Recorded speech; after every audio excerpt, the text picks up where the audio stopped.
Assalamualaikum warahmatullahi wabarakatuh. Perkenalkan, saya Zahra Harin Saminanti dengan NIM G00251113 dari kelompok A6. Jadi pada kesempatan kali ini saya akan menjelaskan tentang anatomi trunkus encephalitis, nervi cranialis, dan juga circulus arteriosus wilisi. Jadi kita mulai dari soal yang pertama. Adalah seorang pria bernama Pak Harjo berusia 68 tahun datang ke dokter dengan keluhan gerakan tubuh yang makin lambat, kaku pada otot, dan juga tangan kanannya sering bergetar sendiri saat sedang santai. Nah, dokter mendiagnosis Pak Harjo ini menderita penyakit Parkinson, yaitu penyakit neurodegeneratif yang merusak pusat kendali gerak motorik di otak. Nah, untuk pertanyaan yang pertama, yaitu jelaskan letak anatomis dari substansia nigra. Selanjutnya adalah jelaskan struktur anatomi apa saja yang menyusun ganglia basalis, dan yang terakhir adalah jelaskan secara berurutan anatomi penyusun batang otak atau trunkus encephalitis. Jadi kita mulai yang pertama. Kita akan membahas dari substansia nigra. Jadi substansia nigra sendiri adalah nukleus motorik yang besar dan dia terletak di antara tegmentum dan crus cerebri. Nah, warnanya itu gelap yang diakibatkan oleh pigmen melanin yang terkandung dalam badan sel saraf. Nah, substansia nigra sendiri itu merupakan komponen yang berperan penting pada sistem motorik ekstrapiramidal dan dia memiliki hubungan dengan ganglia basalis di sini. Ganglia basalis. Nah, substansia nigra sendiri itu terdiri dari dua pars, yaitu pars compacta dan juga pars reticularis. Nah, untuk pars compacta sendiri, dia ini di bagian pars compacta ini neuronnya itu berpigmen neuromelanin. Jadi pigmennya neuromelanin ini itu tuh hasil sampingan dari pembuatan dopamin. Nah, dopamin sendiri itu berfungsi pada lintasan dopaminergic nigrostriatal. Nah, untuk yang selanjutnya itu di pars reticularis, dia terletak di sebelah ventral pars compacta dan dia mengandung neuron yang tidak berpigmen. Nah, ini untuk substansia nigranya.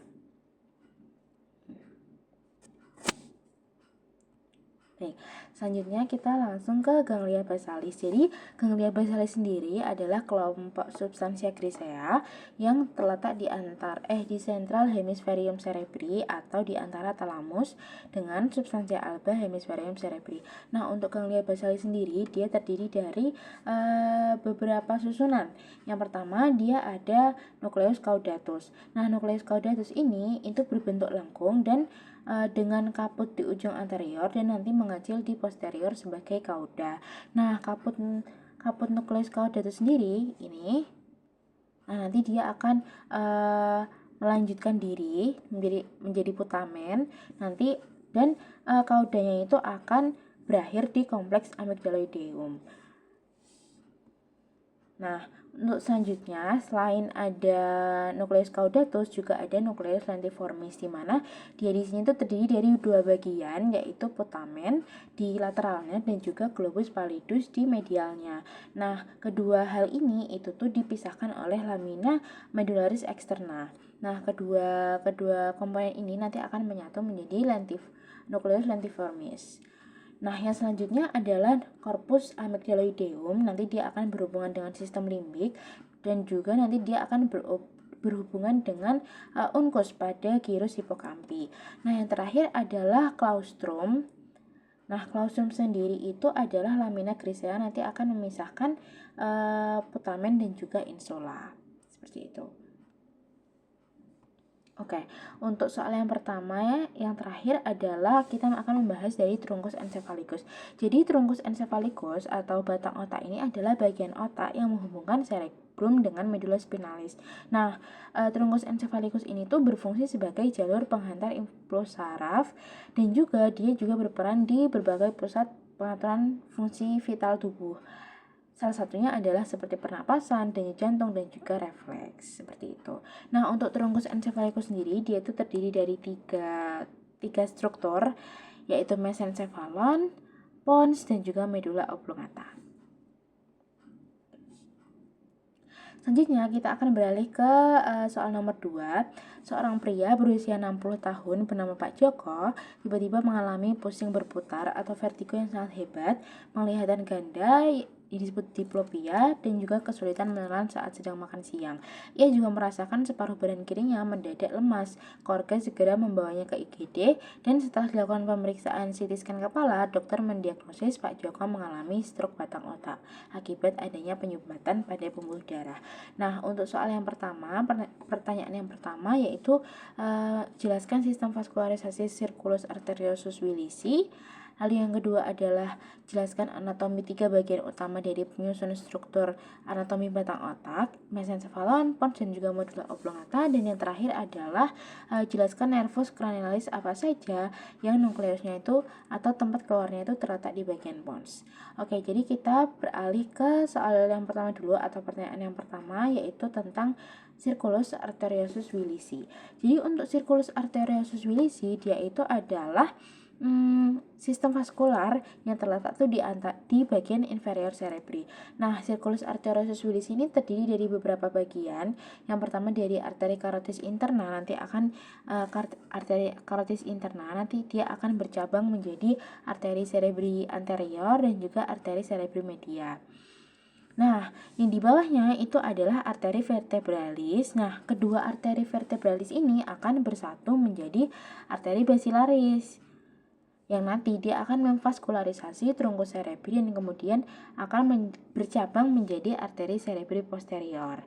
Nah, dua arteri cerebri anterior ini yang di depan ini itu nanti akan dihubungkan oleh arteri communicans anterior di sini. Dan arteri cerebri posterior dan juga arteri cerebri media dia akan dihubungkan oleh arteri communicans posterior ini. Oke. Nah, untuk selanjutnya, yang kedua kita akan membahas tentang penyusun-penyusun dari trunkus encephalikus atau anatomi dari batang otak. Nah, seperti yang sudah saya sebutkan, dari trunkus encephalikus ini terdiri dari 3 struktur. Yang pertama ada mesencephalon, pons Farolli, dan juga ada medulla oblongata. Jadi kita membahas yang dari mesencephalon dulu. Nah, untuk mesencephalon sendiri, dia ini terdiri dari beberapa struktur. Yang pertama ada pedunculus cerebri, di mana pedunculus cerebri ini tuh terdiri dari beberapa struktur lagi, yaitu ada crus cerebri dan juga tegmentum mesencephali. Nah, untuk crus cerebri ini dia akan mengandung serabut-serabut yang dia itu juga dibagi menjadi beberapa bagian, yaitu 1/5 lateral, 3/5 mediolateral, dan juga 1/5 medial, yang nanti dia akan disusun oleh fibri-fibri atau serabut-serabut yang berbeda-beda. Nah, selanjutnya dari pedunculus cerebri ini juga ada tegmentum mesencephali. Nah, tegmentum mesencephali ini, struktur yang terlihat jelas ini bernama nucleus rubber. Nah, untuk di preparat biasanya dia akan berwarna merah muda karena dia mengandung verum yang tinggi. Nah, selain itu di tegmentum mesencephali ini juga terdapat lemniscus lateralis yang nanti dia tampak memasuki colliculus inferior untuk dia tuh berfungsi untuk jeras pendengaran. Nah, untuk colliculus inferior sendiri dia tuh merupakan relay station untuk jeras pendengaran nanti yang akan menuju thalamus pada corpus geniculatum medial. Oke, yang selanjutnya itu ada aqueductus mesencephali, di mana dia ini nanti dia akan menghubungkan ventriculus tertius dan juga ventriculus quadratus. Dan yang terakhir di mesencephalon ini ada tectum mesencephali. Jadi untuk tegmentum dan juga tectum itu berbeda. Karena tectum mesencephali ini adalah bagian dorsal atau atap dari mesencephalon, di mana dia tersusun atas 2 tonjolan. 2 tonjolan ini, nah, yaitu colliculus superior dan juga colliculus inferior. Nah, nanti tonjolan-tonjolan tersebut itu tuh bekerja sama untuk bersama-sama disebut dengan tectum mesencephali ini. Nah, struktur tectum mesencephali ini berperan sebagai pusat integrasi sensori motor visual, yaitu mengkoordinasikan rangsangan penglihatan dengan respon gerakan tubuh, terutama gerakan mata dan juga kepala terhadap suatu objek visual. Oke, next kita akan beralih ke pons Farolli. Jadi, pons Farolli itu adalah bagian batang otak yang dia terletak di antara mesencephalon dan juga medula oblongata. Nah, pons sendiri itu tuh fungsinya sebagai jalur penghubung antara berbagai sistem saraf, terutama di antara cerebrum dan juga medula spinalis. Nah, pons Farolli ini tuh dibagi menjadi dua part, yaitu pars basilaris dan juga pars tegmentalis. Ya, pars tegmentalis. Jadi kita bahas dulu di pars basilaris, di mana di anteriornya pons Farolli ini itu tuh terdapat sulcus basilaris pontis, di mana dia itu adalah sebuah lekukan yang nanti dia akan dilewati oleh arteri basilaris yang sudah saya sebutkan di circulus arteriosus willisi tadi. Nah, dari sini, dari bagian pars basilaris ini itu tuh di sisi lateralnya itu nanti dia akan berhubungan dengan cerebellum melalui pedunculus cerebralis medius. Nah, dari pons ini juga keluar beberapa saraf kranial, yaitu saraf 5, 6, 7, 8. Seperti itu di pars basilaris. Nah, selanjutnya kita akan membahas pons Farolli yang di pars tegmentalis. Dimana untuk pars tegmentalis ini dia tuh di bagian dorsal. Nah, nanti di bagian dorsal ini dia akan ikut membentuk dari fossa rhamboidea, yaitu dasar dari ventricle 4. Nah, beberapa struktur yang penting di pars tegmentalis ini, yang pertama ada colliculus inferior, colliculus facialis, di mana colliculus facialis ini tonjolan yang dia itu terbentuk oleh genu internum nervus facialis atau nervus 7 yang dia itu nanti akan melengkung mengelilingi dari nervus abducens. Nah, struktur ini tuh sering menjadi penanda penting pada dasar ventricle 4. Nah, yang selanjutnya tadi kan ada colliculus facialis, yang selanjutnya adalah stria medullaris. Nah, dia ini adalah serabut melintang. Ini dia adalah serabut melintang yang nanti dia akan membatasi bagian pontis dan medular dari fossa rhamboidea ini. Nah, nanti di sekitar daerah ini ada beberapa inti saraf kranial, terutama nucleovestibularis dan juga nucleococlearis yang nanti akan berhubungan dengan fungsi pendengaran.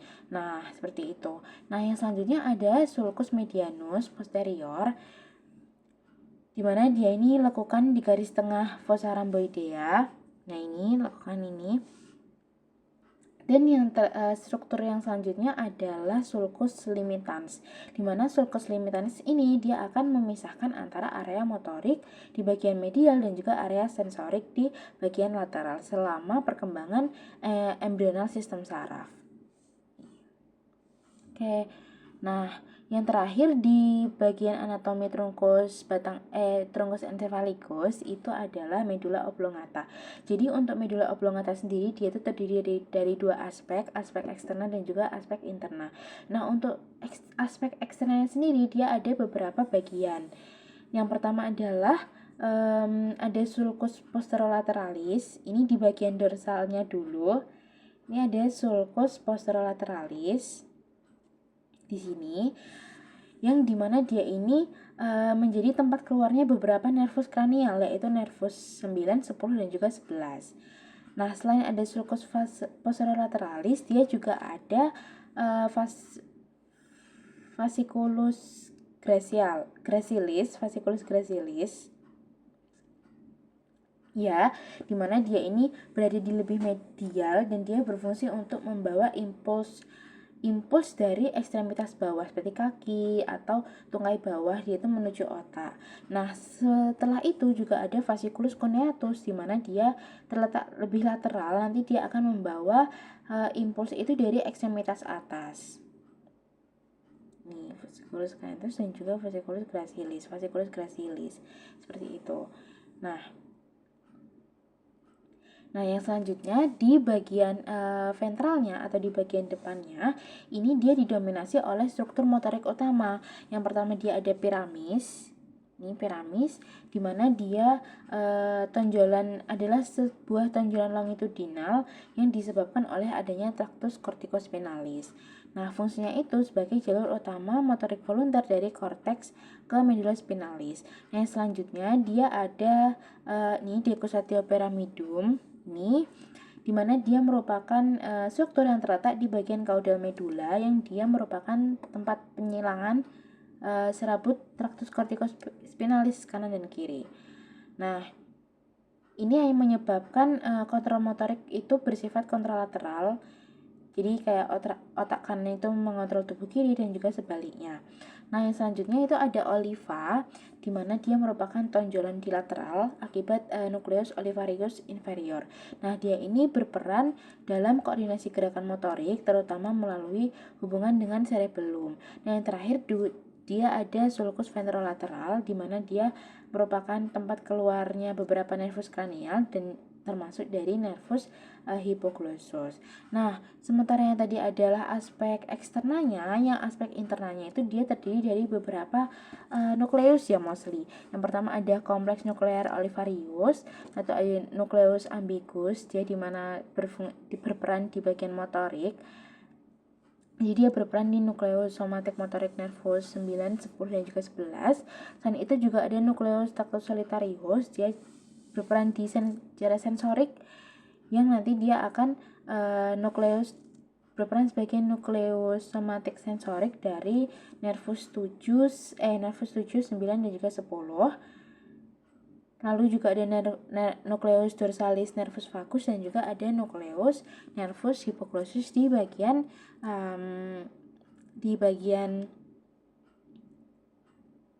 di aspek internanya. Nah, yang terakhir kita akan membahas nervus kranial yang dia itu keluarnya di pons. Jadi untuk dari pons sendiri itu dia keluar beberapa saraf kranial, yaitu saraf 5, 6, 7, dan juga 8. Nah, untuk tempat keluarnya sendiri atau nukleusnya sendiri, dia kalau misalnya yang nukleus yang kelima, nukleus trigeminus, dia tempat nukleus nervus trigeminus, dia tempat keluarnya ada di brachium pontis, di mana dia fungsinya untuk sensorik utama wajah, sentuhan, nyeri, dan juga suhu dari wajah gitu. Nah, dia juga berperan di motoriknya itu untuk menggerakkan otot-otot pengunyahan gitu. Nah, untuk yang selanjutnya itu ada nervus abducens atau nervus 6, dia tempat keluarnya atau nukleusnya itu pada sulcus bulbopontinus yang dia berfungsi untuk menggerakkan musculus rectus lateralis yang tugasnya itu menggerakkan bola mata ke arah lateral. Nah, kalau misalnya nervus ini tuh rusak atau terjadi kerusakan gitu ya, matanya ini bisa menjadi strabismus ke dalam. Nah, yang selanjutnya itu ada nervus 7 atau nervus facialis, dia tempat keluarnya di angulus cerebellopontinus yang dia ini fungsinya sebagai motorik dan sensorik. Nah, untuk motoriknya sendiri dia untuk motorik otot ekspresi wajah seperti senyum, dahi, dan juga di mata. Nah, untuk sensorisnya sendiri dia di 2/3 anterior lidah. Nah, untuk parasimpatisnya sendiri dia juga berperan pada kelenjar air mata dan juga kelenjar saliva, yaitu submandibular dan juga sublingual. Nah, yang terakhir yang nervus kranial yang keluar di pons itu adalah nervus 8 atau nervus vestibulocochlearis. Dia tempat keluarnya di sama seperti yang sebelumnya, yaitu angulus cerebellopontinus, di mana dia fungsinya sebagai pendengaran dan juga keseimbangan. Baik, sekian dari saya. Kurang lebihnya mohon maaf. Terima kasih atas kesempatan yang diberikan. Wassalamualaikum warahmatullahi wabarakatuh.